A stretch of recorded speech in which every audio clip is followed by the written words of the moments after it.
sold 76 companies. And there's so many questions I have around that. One, how do you sell 76 companies in 1 year? Two, how the heck you get to 86? I bought 20 or 30 of them, small portfolio, and began to operate those. Built that to 86, 2019. Feel like we're at the top of the market, peak of the market. Didn't know COVID was coming, and sold 76 that year for a little over $1 billion. I think that there's two types of people that are great, right? Like you have competence, like people that are like just really good at what they do. You have a natural quarterback, he was born for it. But then you have what's called conscious competence. People who can break it down and know why they're great. They have the steps to greatness. And I think that's my secret sauce, is I slow down enough to analyze everything that I do, and I just want to replicate it. Welcome to another edition of the Social Proof Podcast. We find dope people that do dope stuff in the world, very successful entrepreneurs, and I really wish y'all were here before we hit record, because this is literally, you're the most fascinating person I've met. Well, I appreciate that. In a very long time. Thank you. This is incredible. Thany you. I can't, Eddie, thank you so much for coming. Yeah, glad to be here. When you introduce yourself, how do you even introduce yourself? In three ways. It's buckets, you know. So? Yeah. For me, it's altruist. It's all about cause capitalism. I want to make money, give it all away. 2, I'm a corporate leader. I love building businesses. And 3, I'm an investor. I'm always looking for a deal. So you told me something interesting. You said 2019, you sold 76 companies. Mm-hmm. And there's so many questions I have around that. One, how do you sell 76 companies in 1 year? 2, how the heck you get to 86? Yeah. So I have had a lot of exits. I actually started here in Atlanta, worked in radio and TV here, and ended up building an ad agency that I accidentally exited from. And it was the wildest thing, where I was just trying to source capital. Some corporate kind of raiders type guys like really took advantage of me. But they gave me 7 times multiple on my EBITDA. And so while I was like frustrated over it, because I felt like they were taking it from me, then I like realized like, oh, they're giving me 7 years of my life back, right? Like it's 7 times EBITDA, meaning if I made the same thing for the next 7 years, they're giving it to me all today. And I was like, well, man, this is cool. Like, well, what could I do with my life today that I couldn't do for 7 years if I'm just in this grind of building these businesses? And I was like, wait a minute, there's something here. Like, so I actually started building businesses to exit. So I bought 20 or 30 of them, small portfolio, and began to operate those. Built that to 86, 2019. Feel like we're at the top of the market, peak of the market. Didn't know COVID was coming, and sold 76 that year for a little over $1 billion. But, oh gosh. So first off, you make it sound like it's like picking flowers. Like I just 30 of them and we just build them all. But I mean, it's hard enough building one company. Like you must have some sort of formula or blueprint. I do. Can you share that with me? Sure. Yeah. So what happens is most entrepreneurs, they have this ceiling, right? So like they start with passion, they get their business off the ground. And then they hit this like point where if they don't create the right system or put the right people around them, then I always call that like getting to viability. And so what they do is then they try to scale, right? And then they just cause themselves pain. And now every entrepreneur is thinking they're going to have freedom, and now they just got a chain around them. Like now they're struggling and they're creating pain. So I did the same thing, like I would grow them, and then I'd feel all this pain and turmoil, and I'm working 60, 70, 80 hours a week, and it just felt like I had to figure it out. And so I created what's called the Empire Operating System. Every company I have runs on Empire. It's a systematic way of making sure that I get myself out of the business. I always say there's 5 phases of business. You got startup, you got to get it off the ground. Then you got perseverance, that's kind of pre-profit, right? Like where you're in and out of profit. Viability, okay, now it's stable, it's profitable. Scale, and then succession. What do I do with it once it hits its ceiling?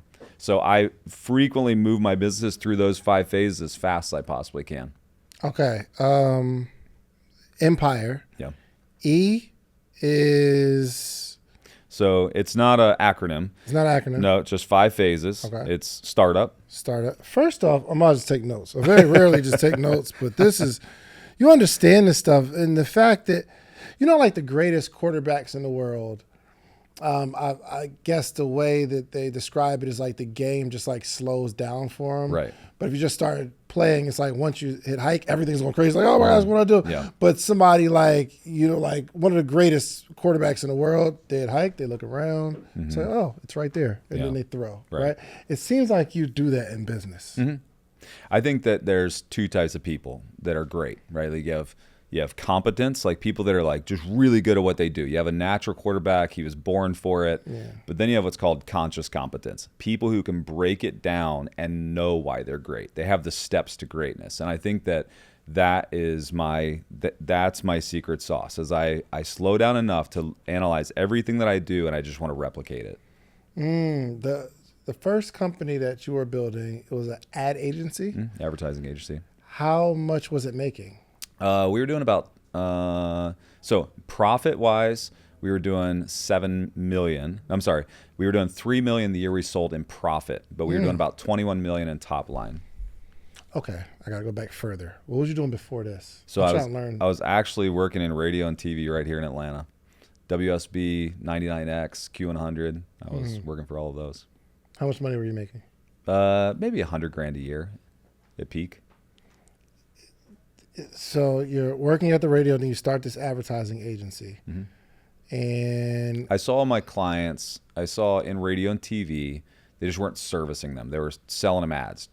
But nobody was saying, like, what do you need? It wasn't diagnostic. Yeah. And so I started doing that, and I would be honest with my clients. I would say, hey, look, I have TV time to sell you.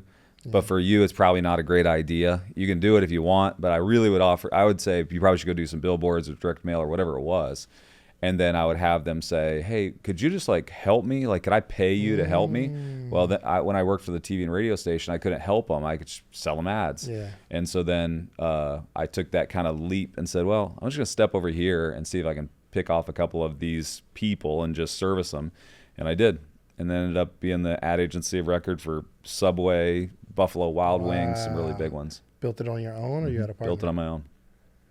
How do you figure out business at that scale coming from the radio? I mean, like, what'd you have to learn? So I grew up in a home of an entrepreneur. You know, that helps. I mean, when your dad and both my dad runs business and my mom, so it's like you watch them do it. It's kind of osmosis. You know, you just naturally. You know, it's like, Bronny. He'd probably start shooting a basketball pretty easily. You know, yeah, for sure. Yeah.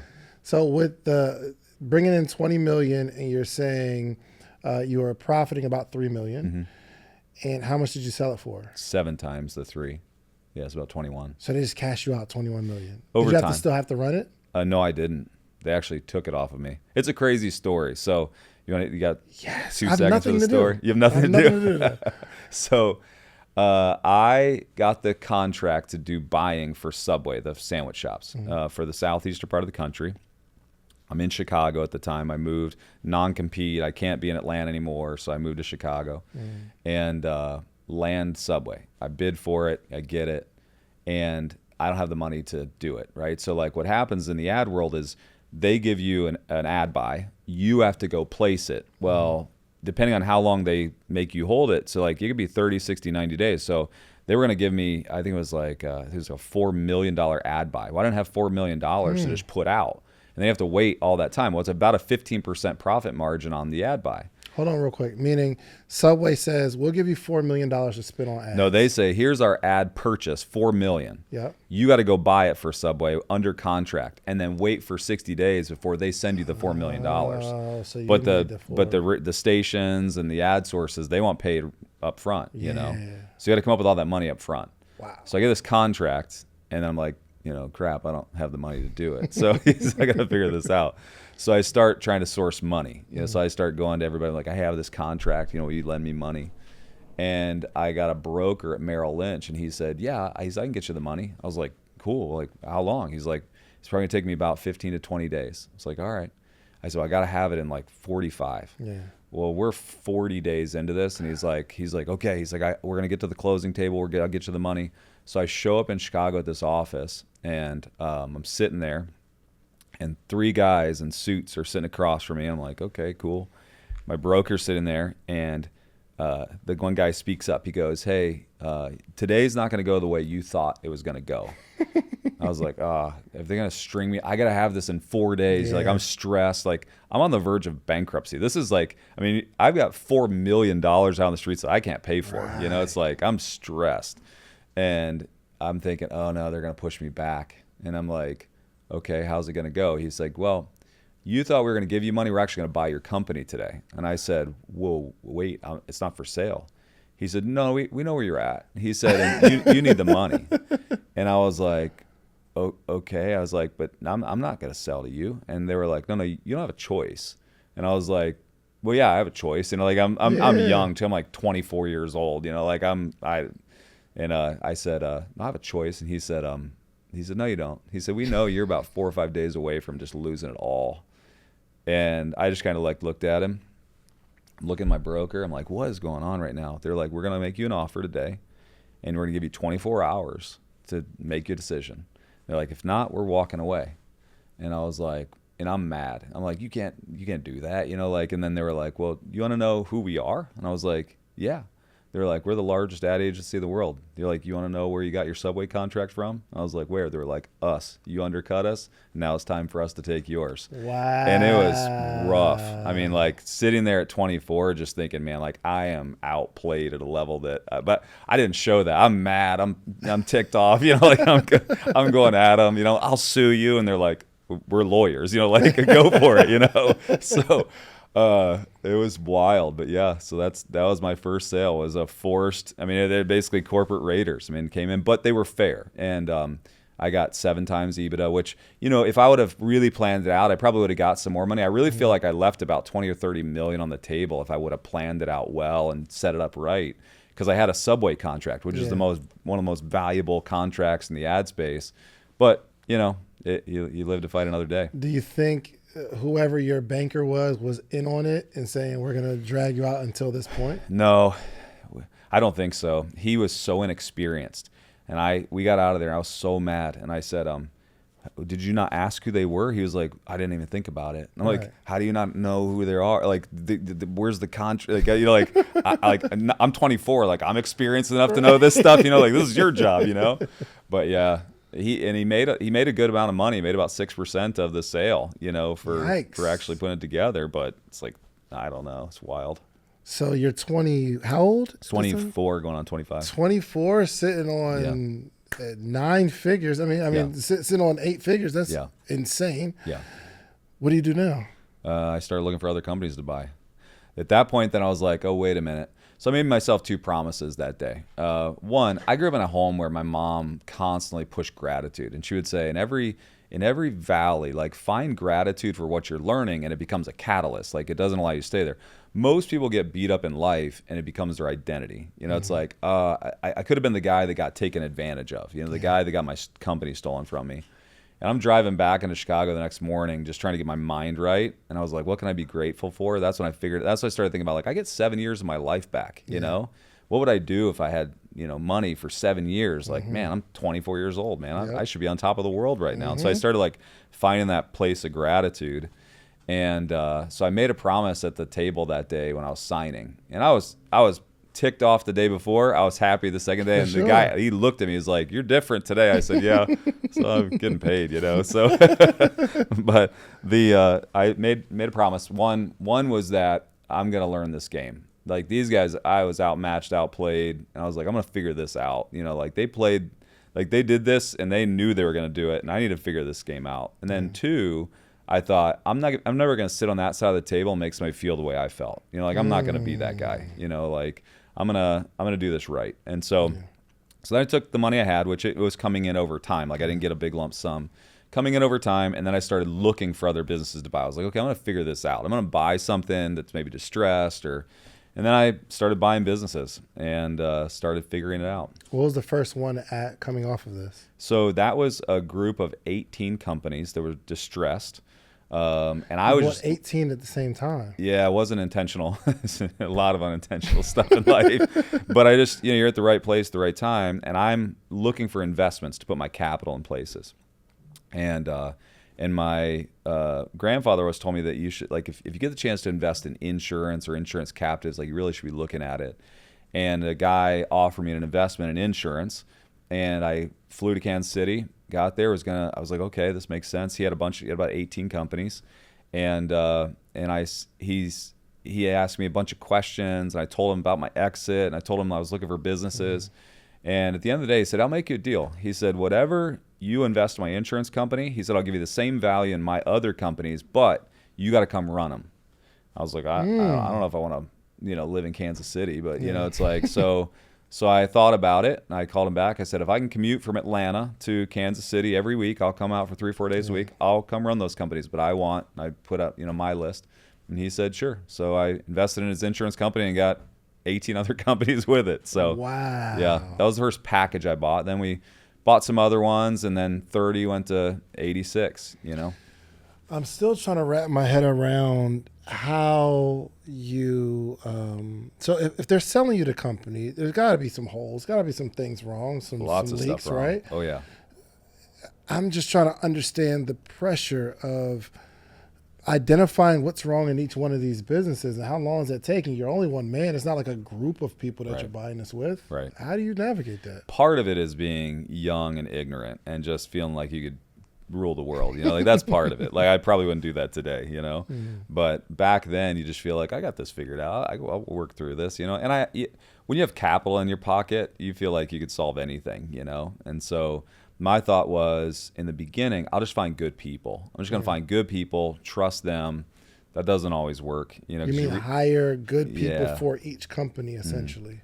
And that doesn't always work because, people are people, And so that's when I jumped in, and then I was over my head. And then I'm working 60, 70, 80 hours a week. I'm, neglecting my family. I'm stressed out. And that's when the Empire operating system came in play. It was like, I had to figure this thing out, So I went into a bunch of different systems and tried a bunch of different stuff and saw what worked and what didn't work. And just over the course of 2 or 3 years, put my own together and then just started figuring it out piece by piece. Did you make money or lose money on that first 18? I made money. That 18 turned into 30. That 30 turned into 86. And that 86, I sold 76 of them in 1 year. Okay. 18 was all insurance. No, ironically, this guy was a collector of really random businesses. Yeah. And he was an insurance guy who was into anything. There was magazines, companies. There was a multifamily building in, downtown Kansas City he owned. He owned a museum, he owned the Disney Museum in Marceline, Missouri, with 900 people in the city, and it had a $10 million Walt Disney hologram that only maybe 30 people a month saw. It was random stuff. And first of all, I had to go through it. It was have you ever seen those guys on TV that they bid on the storage unit, and then they just the first thing they do is they get rid of the junk. They just got to get rid of the stuff that doesn't matter. And that's where I started. And I started looking at things that had value and things I could build, and went from there. Out of this initial 18, I moved to the rest. Did you have a breakout company? One of those things really hit? The insurance company. The insurance company. Yeah. The insurance company just took off. And because it just took off, or something you did? A little bit of both. Obviously, one of the greatest lessons I've learned is most people try to architect how you build a $1 billion company.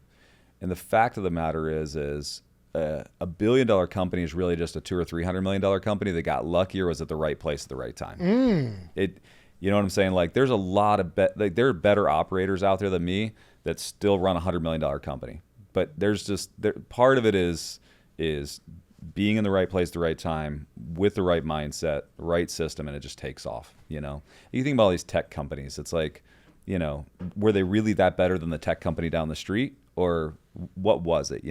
So I think for me, the insurance company, I figured out a couple of things.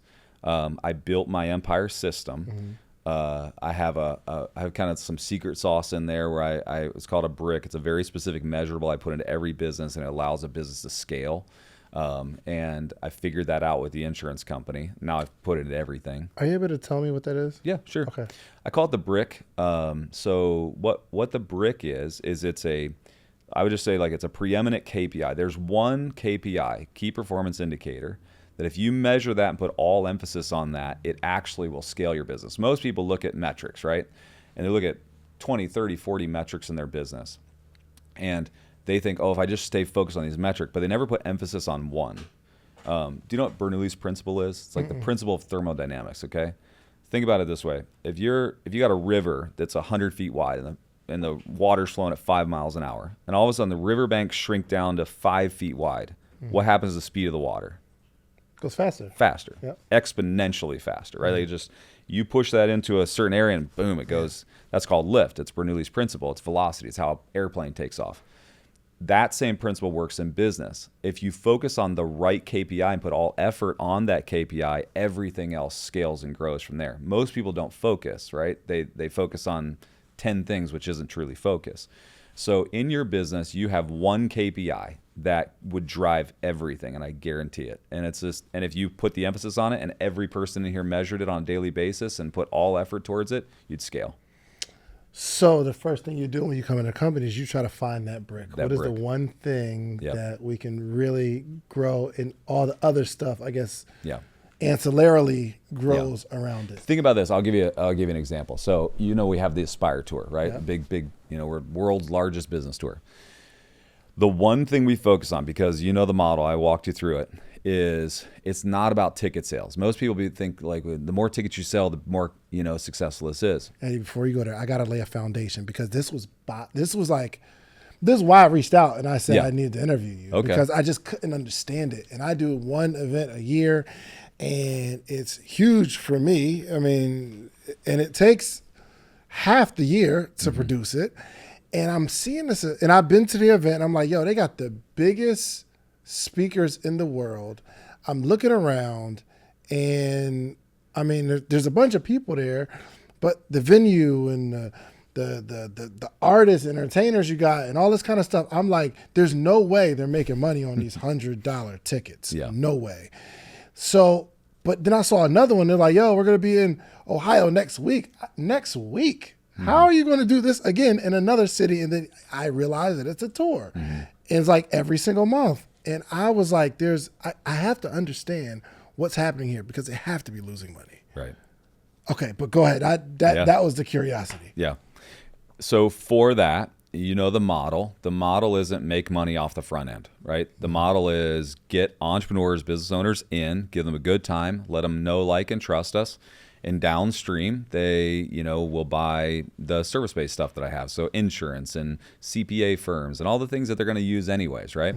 So that's the model. But the brick, right? So go back to that core KPI, is the actual butt and seat, right? It's the show rate. If they never show up, then we have no opportunity to influence them or ultimately bring them into our funnel. Most people put money on the front end, and every focus is the person, right? We put more emphasis on, once you buy your ticket, actually getting you to show up, I think, than any other company out there. And that's why we are more successful, is because the real work begins once you buy your ticket. We'll get you to buy the ticket, but then we're gonna make sure you have a process, and there's a reminder, and we have an entire teams for follow up, and it's like, because that butt and seat. So what we measure on a daily, weekly, monthly basis is our show rate, right? Show rate's everything. Then if we have 2 events that go after that Aspire tour, a real estate event, a wealth event, and it's all about show rate. Like, we have an entire team that just makes sure you get there. We clear the obstacles. We want to make sure that you're there, because if you're not, we have no right to influence you. We have no right to take you down further with us. Yeah. So it's how we scaled. Yeah, when I was there, I was like, oh, he's about to make the pitch. He's making the offer. Okay, this all makes sense, because my ticket was $100. And actually, I think someone gave me a free ticket. They gave me a half off ticket. I'm like, yo, how did I get these speakers and I can just come here for the $50? But the offer was a couple $100. Yeah, $200. Usually $199. Let me tell you how I think I'm this super entrepreneur. I said, they need to fix that. They don't know what they're doing. You got to have a higher ticket. And then you tell me so can you walk me through the process of this kind of like stacked? Sure. event? Yeah. So we lose money on the front end, and we lose money on the second event. But what happens is you buy $100 ticket or $50 ticket, whatever it is, and you're 2,000 people there. Then 10-20% of those people will go to the next event. They're like, oh, these guys are cool, they're trustworthy, I'll go learn wealth principles, or I'll go learn some real estate principles, or whatever it is. I'll spend $200. And then they spend 3 days with us, and we give them 3 days worth of just amazing content. I mean, like, they could walk out of there experts after the 3 days. And the thing is we are not selling them. We are convincing them that we have a pathway for their success or whatever it is that they desire. And so then we are there for 3 days, and they get to know us, and we pull back all the curtains. We say, here's all the information. By the way, you want to go do it with us? We have a whole community that does it. And now downstream from that, we've got the world's largest mastermind. We have over 3,000 members in just our wealth mastermind. Okay. $100 ticket on the front end, $200 ticket on the second event. And then the second event, you spend 3 days, because I guess it's impossible to say no to a 3-day event for $200. And you're giving the game, like real information. Yeah. And we don't hold anything back. And we bring in guests during that second event too. We bring in our tax attorneys. We bring in our investment. We just bring it all in. Here it is. And out of that group of people, you're going to make the higher offer. Yep. Yes. And it works. It works every time. It seems like there's got to be some fall off somewhere around this system, though, no? There's some. I mean, there's always some. But the thing is what happens is you know this. I mean, you're running big events.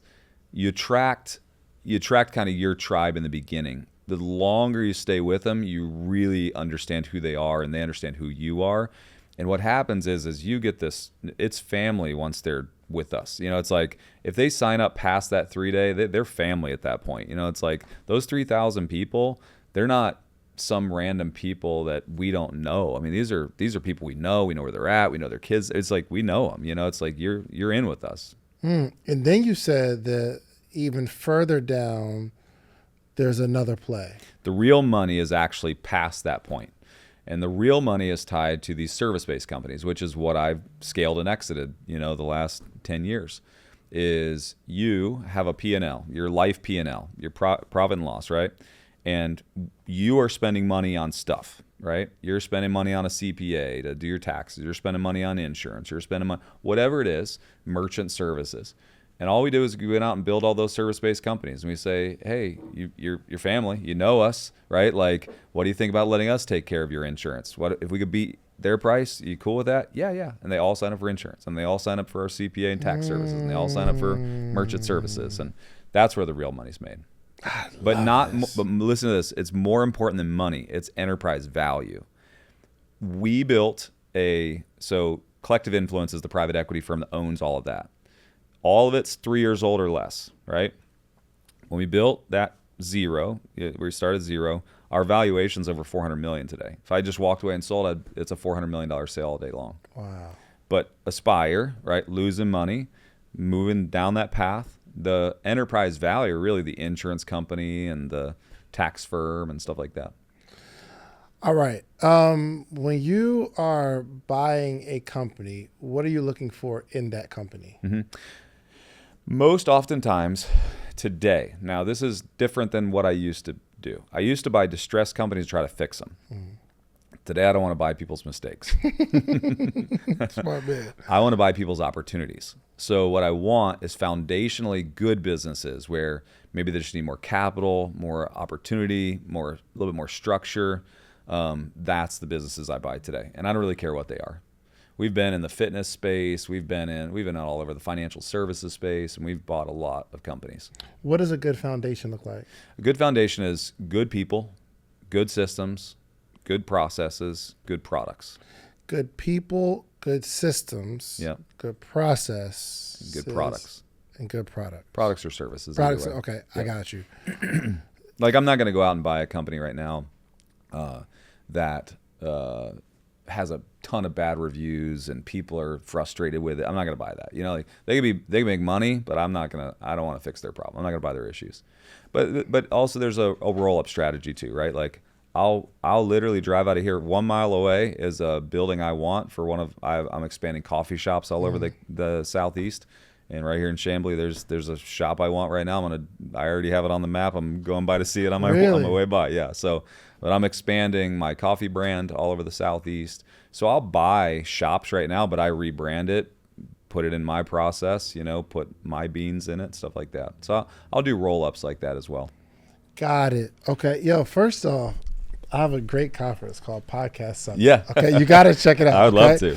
So did you know I just started building my pod. I'm so excited about this because I need your advice on this. I started my podcast 1 year ago, October. Mm-hmm. I'm top 10 on Apple now. It exploded, and I have no idea what I'm doing. You're you. I did everything opposite of what everybody else told me to do. I literally did a monologue. I said, I'm gonna just talk to the camera for 30 minutes. I'm gonna train everybody. I'm gonna teach them. I'm gonna give them information. Yeah. And it worked. It's crazy. You have amazing information. Well, and I don't think there's a substitute for that. There's no system or process that can be substitute. Like if you have bad coffee, I don't care how much good of a marketer you are, right? Yeah. So even you're telling people to play of Aspire, they're going to watch this, they're going to go, and then they're going to sign up for $200, and then they're going to sign up for your mastermind. They're going to use your services, even though you told them, because the information's good. Yeah. So it doesn't even matter at that You think point. That's the key to a good podcast? That's it? Good information. Yeah. And consistency. 100%. Good information and consistency. Good information and consistency. I mean, it makes it special if there's like a unique twist to it but if you give me, like this episode, somebody's watching this and you didn't market for it, but someone's going to share it with someone else. Sure. Somebody just, they're live on Instagram right there, says, please tell me this is going to be recorded and posted for us to watch again. You didn't market to her. No. You're good at this, bro. Yeah. Like you're good at it. Yeah. So in the podcasting space, my friend Dewan put it this way. He said, podcasting is to people who have something good to say what a really attractive woman would be to Instagram 5-6 years ago.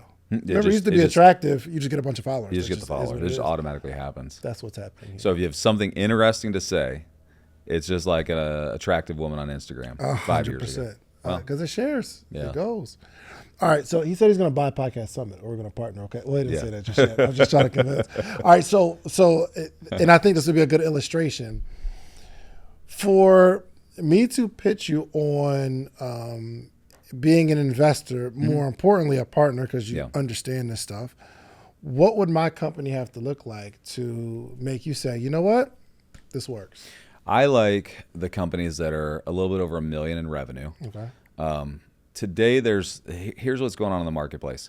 You have $1 trillion in private equity funds today, like up here, big. Mm-hmm. But they only want to buy companies that are $50-60 million. And then you have, 5-6 million baby boomers leaving their place of employment or their business today. Yeah. Like they're walking away. Like they're a dentist and they're like, hey, I'm shutting it down. Like I'm out. Mm-hmm. They're a chiropractor, whatever it is. And there's a space between like 1 million and 10 million that the big money doesn't want to play in. And so my game is come in that 1 million to 10 and then either put them together, reorganize, get them ready for the big guy. Because I think of it like this. There's minnows. That's the $1 million business. And there's the mid-sized fish. The mid-sized fish has to eat the minnow that then gets prepared for the whale. Yeah. The whale doesn't want to come down here and eat minnows. It's like what they want to do is wait for it to be ready. They've got unlimited cash and they don't even care what the returns are today. They just have to deploy money. So they're paying crazy things. This latest tax bill, this is wild. This latest tax bill, nobody's talking about it, is that it just allowed 401ks to be deployed into private equity. This is the first time it's ever happened. When 401ks get deployed into private equity, there's going to be $2 trillion in liquidity. That means they're already paying crazy rates right now. They're going to pay double that crazy rate in the next 18, 24, 36 months. So for me, it's game on right now. Got it. $1 million to 10. So first step, I have to get it to $1 million. Millions, close to $1 million's about where I'd start. Okay. $1 million a year. Yeah. Okay. Net or gross? Gross. Yeah, you don't have to make $1 million net. Okay, you know what? You just gave me the target. I'll go make $1 million Let's this do it. year. And then I'm going to come back to you and say, oh, this thing works. Because If I like it though, Yes. I would go along for the ride with you. Remember that I said I made a promise that I'm not going to sit on that side of the table and take advantage of people. What I will do with a lot of people is say like, oh, if you're close, like why don't we partner up a little bit and let's take the ride together and then let's go sell it together. I do that too. If I like the person, if it's a solid product or service, right? Got it. Yeah. Okay. All right. We're getting some here. So do you ever think I'm just going to not do this stuff? I don't even know if there's a level of pressure that you experience now. Yeah. Because maybe you had a big team and, it's just kind of fun. Like, let's just put my system on that and you all do kind of like the harder part of the work. But do you ever feel like, man, I'm just going to just not do anything at all? I've tried. I mean, I've tried to do that a couple times. It just doesn't work for me very well. Like I think just some people are just geared. When I sold the 76, I thought I'm gonna take some time off, and I took like 6 weeks off, and then I don't know. But really, what drives me is the first part, like when you said, how do you describe yourself, and I said altruist. One thing that I've sold companies over $1 billion, and it brought zero happiness, zero fulfillment, zero satisfaction, because another house, another vacation, another car, it doesn't do anything for you. Like most people, when they get to $2 or $3 million a year, their lifestyle doesn't change. Like they're at the peak of the lifestyle. Like that's it. It's like, unless you're crazy or Bezos buying, $1 million yachts and stuff like that. I mean, like most people just don't get there. Yeah. So for me, I was dissatisfied, I was frustrated, and lost all my identity. Most people, their identity is tied in their business. So I sell my business, that's my identity. Now what? And I'm not happy, I'm not fulfilled. It didn't bring fulfillment. The money didn't bring fulfillment. And I started really going deeper into the nonprofit that I had built, which is called Impact Others, and really began to find true fulfillment in that. And so that's feeding centers and orphanages around the world. We do a lot of clean water projects, and then we build sustainable businesses in third world countries. And I started doing that, and it was like, oh, like, wait, this is different. Like this orphan that can't feed himself or herself, and if I don't show up, they don't have anything. And now I'm here, and they've got a better life because I'm willing to contribute. Like there was real fulfillment there. And that's when everything changed for me. And so really the reason I do it is not even the deal anymore. Now I do it because everything I have has a give back component. So we are in 103 countries now. We have 26 feeding centers and orphanages. We've done over 100 clean water projects this year. And we built 28, 29 sustainable businesses, and sky's the limit. We feed and educate about 5,300 kids a day right now, and I really want to get to like 100,000. That's the big, hairy, audacious goal. Wow. Yeah, but that's why I still do it. I see a lot of large companies go out of business. Mm-hmm. Are you at a point where it's impossible for you to like not have money? First off, you sold your company for $1 billion, over $1 billion, which is super impressive. Which, by the way, most people then ask, well, are you a billionaire? And the answer is no, right? Like, because in that early space, I had lots of partners. It's like I was buying companies, but I was keeping people in it, and I didn't make $1 billion. But it would be very hard for me to run out of money in life. Yeah, I'd have to do something really wrong. Yeah. Right. It's just interesting when you see this stuff, of these, huge companies going out of business. Yeah. What goes on in your head? Like you see Starbucks closing down, and maybe it's to optimize, or you see like Macy's and all these companies. Yeah. What goes through your head? Because I know what goes through mine. It's like, well, it's just a big company, but you may see something different. Well, I see opportunity. It's like, I get pumped up. It's like when everybody says, like, I don't follow politics that much, but it's like right now everybody's up in arms, like about what's going on in New York, and all I like, well, I wonder if housing prices are going to go down. I'm going to go buy something. Buy something. Like they're all going to move to Florida where my houses are and put the prices up, and I'm going to go buy in New York. So I'm opportunistic, so I'm just always looking for the opportunity. And when I see these big companies go out of business, that's the natural progression of business. It's like nothing. Name me a company that's been in business for 300 years. It's like there's such rare air. So so that's why phase 5 of my system is so important. Succession, right? Like what are you going to do once you hit the peak? Like what's Starbucks going to do when it saturates the world with coffee? What's it do then? How long do you want to play that game? Right? Like, and I think that part of it is most business owners at that level, Elon Musk, if right now Tesla went out of business and SpaceX went out of business, Elon still is wealthy. It's like when you get to that level, you've isolated yourself from the business. The business can fail, but it's tough for you to fail. Got it. Yeah. You obviously have some rare leadership skills that most people don't get or understand or know, because for you to build this, you're not building it yourself. You're not like going out to build it. No. As a matter of fact, it's not me building it at all. It's me casting vision and the people building it. Talk about that, the casting of the vision and getting people to do things they otherwise wouldn't have done if they weren't under your leadership. Yeah, yeah. Do you know the story of Julius Caesar? Parts of it. Okay, Julius Caesar. You remember how he dies? How did he die? His friend Brutus stabs him. Yes. Okay. Yes. Okay. What happens in business is you're one of two people. You're either Julius Caesar or you're Marcus Aurelius. Okay, so these are my stoic people out there that love Roman history. Right? Julius Caesar, amazing captain. He goes out and he builds and he's growing, he's conquering, right? And then he doesn't delegate, right? What he does is Julius Caesar takes all the accolades for himself. He goes, man, he's like, it's mine. And all of a sudden he becomes the bottleneck, right? Like now all decisions have to go through him. All growth goes through him. Only battles won are the ones that he's fighting, right? Like, and he, who was amazing in the beginning, which is what most entrepreneurs are. They're amazing in the beginning. They're taken off. Julius Caesar gets all this accolades, but it's that one thing that then becomes the thing that everybody hates. Most entrepreneurs can't get out of their own way. They get to that level, and then they actually become hated by their people. All of a sudden, they look at that person, and they go, you know what? Like, man, they were so good. Why can't they get out of our way? Like, it's my turn, right? Like, I want to do something, right? Julius Caesar goes from one of the greatest leaders of Roman history to all of a sudden the Senate of Rome was like, this guy's in the way. We got to. All decisions have to go through him. He is the one central figure, and it's the bottleneck of all entrepreneurs. So then what happens is the Senate goes, hey, we got to get rid of him. And they convince his best friend, the best thing for Rome is for you to go take him out. You're the only one that's going to get close enough because he's paranoid. So Brutus stabs him. He turns around. He says, "Utu Brute," like you too, Brutus. Like everybody's against me now. You, my friend, you are too. And that's a parable for what happens in business every day. Most entrepreneurs, they think they've got it, and they get to that level, and then they can't train people and delegate. And what happens is the people that got them there all of a sudden turn on them. And it happens to entrepreneurs all the time. And you're like, well, they don't assassinate them. No, they're assassinating you in the bathroom when they're talking about all the problems of their business. They're assassinating you next to the water cooler when they're like, man, so frustrated.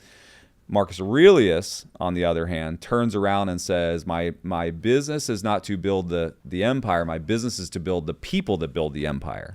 And all he did was sow into the people that built the empire. And all of a sudden he builds, that's the most amazing time period of Rome is when Marcus Aurelius is leading. Your job once you get to a certain level is to stop building the empire. It's to start building the people that build the empire. And that's where most entrepreneurs fail. When does that process begin, though? When you become the bottleneck, when you have to make every decision, when you've hit critical mass and you can't take on any more responsibility. Well, when you're small, I suppose, like let's say you got one or two people, and it's okay then, and you have to do it. Yeah, it's hard to just say, okay, do it, especially if the person or the people on your team don't maybe have the same passion or they don't get it in that way, right? So I've felt like that a lot where I'm the bottleneck, but I'm like, there's a certain level of way something has to be done, and I can't not.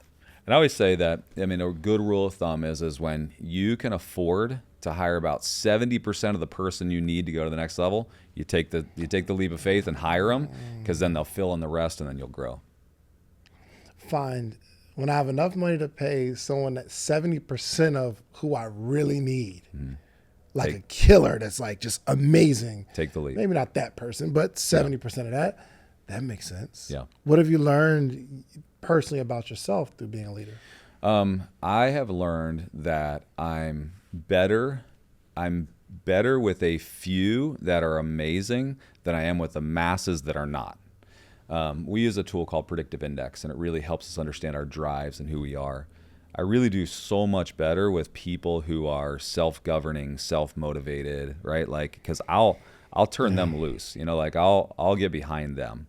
I really struggle when I've got a bunch of people that don't come motivated, and like there are other people that are driven to do that. I don't want to motivate people on a daily basis. I want to get people that are in line with what they want to do, and I just want to inspire them. And people see you as a very successful businessman today, but what are the things that you still struggle with today? What areas are you not that good at? Yeah. Even today? Sure. Yeah. Any person that is good at something, there's always a liability somewhere else. Very few have mastered all things, and if they tell you they have, they haven't. Then they need to master their pride and ego, right? Right. So for me, it's relationships, because I'm so driven, so passionate about what I'm doing that oftentimes I'll leave people behind and I won't bring people with, and I lack connection along the way. And it's the thing that I'm desperately working on. It's like, and I have 3 boys, and it's like I just want to be a better dad. It's like, but I feel like there's so many times I've failed because I went so hard at building something that I missed that. I'm not great at relationships. It's the one thing that it's like, as good as I am at building a company, it's like oftentimes I push too hard. I leave people behind. I lack connection. Wow. How old are your kids? So I have a 24-year-old, lives in Boston. I have a 19-year-old in Florida, and I have an 11-year-old. So 3 boys. Super connected with them? Yeah. No? Yeah, I am now. No, I'm afraid of, because I have 3 kids as well. We can't go hard at business, and maybe we convince ourselves that the time that they're young, I'm going hard right now. Yeah. Because later I want to be able to spend the whole summer in Greece with you, right? Right. But I don't know if that ever happens, because it's always like every time you're at the top of a mountain, you look up, it's like, oh, it's another mountain. Another mountain. You got to climb that thing, Right. right? And I'm trying to figure out the balance of the two, because I can't. When I had kids, small kids, it like stole my drive, because I'm like, man, I just want to be home with my kids. Yeah. But then I'm building a business. I can't be home with y'all. Yeah. Like, have you found any type of balance that works? Yeah. There's a couple things. I've struggled. I mean, you're right in the sweet spot of what I struggle with on a daily basis, because it's like the entrepreneurial kind of struggle is like, I got to go build, and I'm building for my family, but then all of a sudden you lose your family, and then you lack connection when you actually have it, so it's like, which was my story. It's like I built, and then you turn around like, wait a minute, I have nobody to enjoy it with, and so for me, it's been this like pushback of like, okay, I can't sacrifice them. One, so the quarterback Drew Brees played for the Saints. I was actually really struggling at a conference. It was one of our Aspire tours in San Diego, and I was really struggling. And I was standing there, and I was thinking through like, man, I just left my son, and I really want to be home, and we're on the road nonstop, and and I was kind of just contemplating it. And somebody asked him the question, and I turned around just as he was talking about it. And he said, he said, being a dad that was a, Super Bowl champion and on the road every weekend playing football and traveling the world, business owner, he said, the one thing that changed everything was when I turned around, and instead of feeling guilty for leaving my kids, he said, what I did was we celebrated together. And he said, I brought them not necessarily with me in person all the time. He said, but instead of, saying, my youngest son's Maddox. Instead of saying, hey, Maddox, man, Dad's really sorry. I got to go out of town again, man, buddy. I'll make it up to you when I get back in town. You tell me what you want to do. Like, those are all the things we do, right? Like, when I get back, it's just you. Whatever you want to do, like, that's what we do. And it's like this out of this, like, guilt. And Drew said, turn that around and say, hey, Maddox, Dad gets to go do this because you're here. You let me do it, and you make this possible. Wow. And then you celebrate, and then you come back and you celebrate together. And so it's like it is inclusive. And so I went up and talked to him. I was like, man, tell me more. Like, I want to hear more. Like, how do you do that for real? And he was like, he said, you know what? The first person I text after a football game, my kids. Dad just won. Dad just lost. Whatever. He said, when I can bring with them, I do. He said, I bring them. He said, oftentimes you bring them home stuff. He said, because out of guilt, like you travel, like, hey, I brought you this thing from, Africa, whatever. And they're like, yeah, whatever. And they set it on the shelf. He said, I bring them the spoils of war. He was like, I literally am like, look, Dad just brought you this home because we won. Like, and it's we win. We do this together. We are a unit. And that changed everything for me. You know, like just that it's a we, and it's not me succeeding and you losing because I'm out there doing it. It's we win together, and this is my job. This is my part on the team, and you make it just as possible for me because you're here doing your thing, you know? There's a group of people that listen to that where it deeply, deeply resonates. Yeah. Half the people, they won't know what you're talking about because they're not in that space. Right, sure. But I'm sitting here in like a moment because I just said the thing to my daughter, like, hey, baby, I got to go to work, but when I come back, we're going to have a good time. Instead of allowing them to experience like what's happening during work, and they feel like we're a winning team together. Yeah. That is the pride that they feel about on being on a winning team versus feeling in opposition or separate from you is wild. My oldest son, who's 24, I feel like he succeeded in. He went to UGA. He's a great kid. He's built his own businesses now. I mean, he's a good kid. But I feel like he won in spite of me. You know, like he had to like do it on his own because I was out chasing the dream. I feel like my 11-year-old now, like he's so pumped up. Who did you get to meet? Who did you talk to? You know, like I'll bring him to Aspire Tour every time, and he's like, and he talks to the celebrities. You know, like I mean, he's hanging out with Shaq and A-Rod and all these guys. It's like, you know, it's just like this is us. You know, like, and he talks like it's his tour. You know, like he's talking to Shaq, going, "What do you think of the Aspire Tour?" Because because it's his. You know, like because we're celebrating together. Yeah, I love this, man. Wow, man. I don't know what I didn't ask you because I'm still, honestly, my head is 30 minutes ago. Yeah. Like you said some stuff like 30 minutes ago that I'm still like trying to process and wrap my brain around because I know there's some stuff that I got to do. Yeah. But is there something that you're doing that you haven't shared with anyone yet? Yeah, I think the biggest thing that I just always want to leave is that I think sometimes people look at success and they go, you know, this is what success looks like. Whatever you believe success looks like, I say hurry up and get there because it's not that. You know, like a lot of people look at social media guys and they're like, I can't believe this guy's posting with his Lambo. And I'm like, dude, go buy the Lambo as fast as you can, because once you get in it one day and you realize like it's really crammed, it's not that fun to drive anymore. You're like, I can't see the stoplights. You know, you're gonna be like, I don't want this Lambo. You know, it's like, and so my thought is like, whatever you think success is, go all out, go in, get it, because you're going to realize that that's not success, which is going to lead you to what ultimate success is, which is typically purpose and the why, right? Like, and the faster you can get there, I think oftentimes we try to preach to our kids, like, look, you got to find your why and you got to find your purpose. I'm like, no, go chase whatever you believe it is and go get it. Yeah. And once you have it in your hands, you're going to realize this is not what I want. Man. And then remember my words when that happens. And that's when purpose comes in.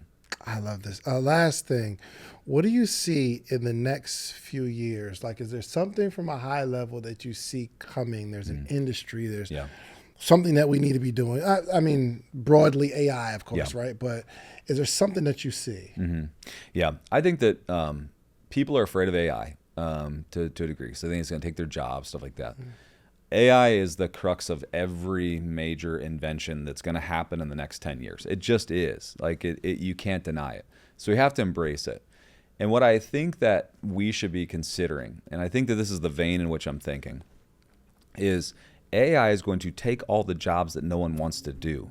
No one wants to sit there and crunch numbers for hours and hours and hours. AI doesn't mind. You know, it's like, so my thought is get focused on the things that AI is going to reproduce and think about how to package that in a different way. And whatever industry you're in, think about if I get somebody to do all the things that, you know, you think about it, like, nobody wants to work for minimum wage anymore. Nobody wants to sit there and flip burgers. No one wants to crunch numbers. Like, AI and robots could do all that stuff all day long, right? So let's just give that to them, right? What's next? What's beyond that? So instead of like thinking about job loss or job creation, think about like if you gave it to it, what happens, right? It opens up a different level of thinking. And so like when we're in the we're all out right now on this big tax product called Business Taxes AI, because it's gonna, you know, right now the IRS has AI that they're building to go find billions of dollars in tax fraud against the consumers. Okay, well, I'm just going to build something that essentially is going to keep consumers safe to make sure when FBI is, like, and IRS knocking on your door, that you got something to counterbalance it, right? So I'm looking in those veins, but it's so fresh and so new. Like, I don't know where the world's going, but I think that what we have to look at is like, what if AI was just here to make our life better? What if it took all the things we didn't want to do, right? Okay, now what? What's beyond that? And I think you got to dream there. Wow. I love this, man. Thank you so much. Oh, last thing. Can I interview somebody at Aspire? Yeah. Who do you want? Whoever's going to be there. Absolutely. Yes. Just let me do it on stage. That would be awesome. We'll figure it out. Yeah. I don't even know who our lineup is at Aspire this time, but yeah. Yes. Okay. This is the truth. Something? He said I could interview somebody at Aspire. He really said that part. But thank you so much, Eddie. I appreciate this conversation. Outside of the interview itself, I think I've had some real aha life-changing moments, and it's only happened like 3 or 4 times since I've been doing this podcast and 500 something episodes.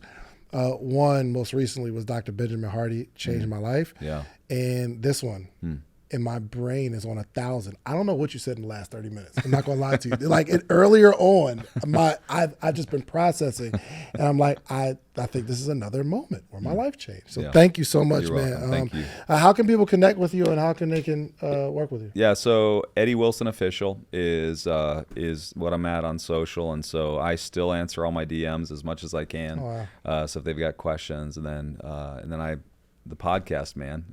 Impact Podcast with Eddie Wilson. Love it. Love it. Make sure y'all tap and do me a favor, okay? Go send him a DM right now. Now, he said he answers his DMs, but I want y'all to flood him with a thank you. If you learned anything, just appreciation goes a long way. Don't expect a reply. You might get one, but just go say thank you. And we will see you at the Aspire Conference, because I'm going to be there interviewing somebody on stage, okay? So thank you so much, Eddie. You have a good one, my brother. Thank you. Appreciate you. Absolutely. Do me a favor, y'all. Go get you some social proof, meaning go build something really, really big, but come back to your community and teach them how to do it. It's the only way our community grows. We're out of here. Peace.